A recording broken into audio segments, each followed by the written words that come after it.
السلام علیکم۔ مکتب اور مدرسے میں جو فرق ہے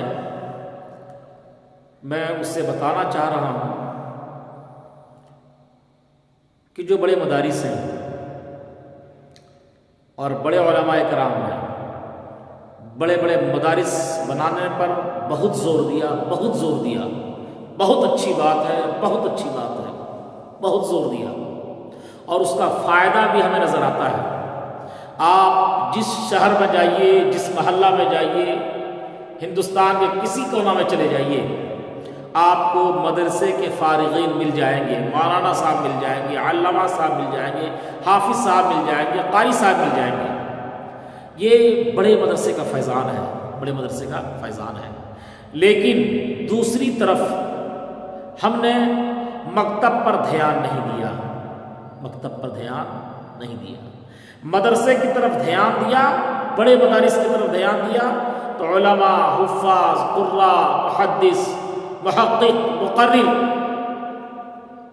یہ موجود ہو گئے، پیدا ہو گئے، لیکن ہم نے مکتب میں دھیان نہیں دیا، اور مکتب میں دھیان نہ دینے کی وجہ کر کتنا بڑا نقصان ہوا اہل سنت و جماعت کا، آپ کو اندازہ ہے اس بات کا۔ جو سب سے بڑا نقصان یہ ہوا کہ افراد اہل سنت کو ہم کھوتے چلے جا رہے ہیں، عوام اہل سنت کو ہم کھوتے چلے جا رہے ہیں،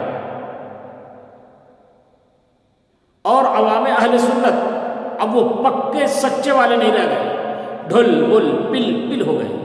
کیا ہو گئے؟ پل پل، ڈھل مل۔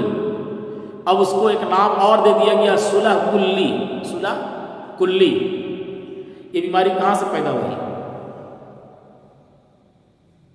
ہم نے مکتب پر دھیان نہیں دیا، اس وجہ کر ہم نے بڑے مدارس پر درسگاہ نظامیہ پر دھیان دیا تو بڑے بڑے محقق مفتی پیدا ہوئے، لیکن ہم نے جب مکتب پر دھیان نہیں دیا تو عوام اہل سنت، افراد اہل سنت ختم ہوتے جا رہے ہیں۔ یہی اگر مکتب کا حال رہا تو اور عوام اہل سنت کو تلاش کرنا، ڈھونڈنے سے بھی نہیں ملے گا۔